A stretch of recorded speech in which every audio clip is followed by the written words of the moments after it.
Bonjour à tous et bienvenue sur Trails on Wheels pour une nouvelle vidéo qui lance mon retour sur la plateforme après quelques temps d'absence pour de nombreuses raisons. Aujourd'hui je vous annonce que j'ai enfin récupéré le Kona Unit X. Pour ceux qui l'ignorent, c'est tout simplement mon vélo de voyage qui m'a déjà accompagné dans plusieurs aventures. Et je dois dire qu'il est en piteux état. Avant de l'abandonner en Angleterre pendant un an, j'ai pris soin de récupérer tout ce que je pouvais sur ce dernier. Notamment des pièces qui auraient pu me servir pour un futur montage maison, comme le pédalier, les poignées, et qui en fait m'ont servi pour mon tribançant. Le vélo en soi est déjà bien fatigué, que ça soit niveau peinture et sur les composants restants. Dans tous les cas, après ma mission de sauvetage, je trouve ça bien triste de regarder mon compagnon de voyage comme ça. Et pour être honnête, j'ai vraiment envie de rouler avec lui à nouveau. En fait, j'ai plein d'idées de montage pour lui. Plutôt gravel, plutôt monster cross ou plutôt VTT, j'hésite et je pense faire beaucoup d'essais. Il y aura d'ailleurs autant de vidéos sur ce sujet que d'essais j'imagine. Pour le moment, je n'ai pas beaucoup de pièces à disposition, même si les années à monter et démonter les vélos m'offrent quelques pièces détachées rassemblées au fur et à mesure. Comme tout mécanicien vélo, je garde toutes les petites vis, entretoises ou que sais-je.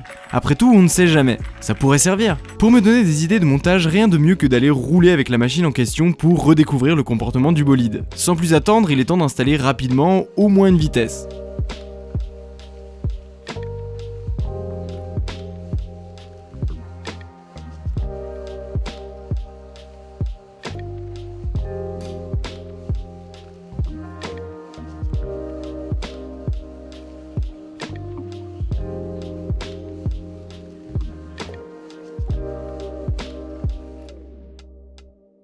Le Unit a cette particularité de pouvoir recevoir facilement un kit single speed, sans avoir besoin de tendeur de chaîne car les bases sont ajustables. J'aime beaucoup le single speed. Bon, tu n'es jamais sur la bonne vitesse, mais au moins c'est simple, pas de problème, peu d'entretien, et aujourd'hui trouver une transmission Shimano s'avère compliqué. À ce rythme d'ailleurs, nous finirons peut-être tous en single speed, tout du moins si tu veux continuer de rouler. Bon, j'exagère encore, mais c'est quand même sympa d'avoir ces quelques entretoises pas très loin. Au final, je ne fais ici que le strict minimum pour faire quelques tours de roue et me faire une première impression. Une transmission et des poignées neuves feront bien illusion pour cette fois. J'ai bien compris que mes pneus étaient fatigués, tout comme le fond de jante et d'autres petits détails.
Au niveau du terrain, la saison fraîche s'est bien installée dans la région lyonnaise. Les couleurs d'automne sont là et même si c'est beau, ça cache pas mal les racines, histoire de se faire secouer encore plus. Et c'est en pédale plate et en monoplateau que je m'éclate dans les feuilles mortes.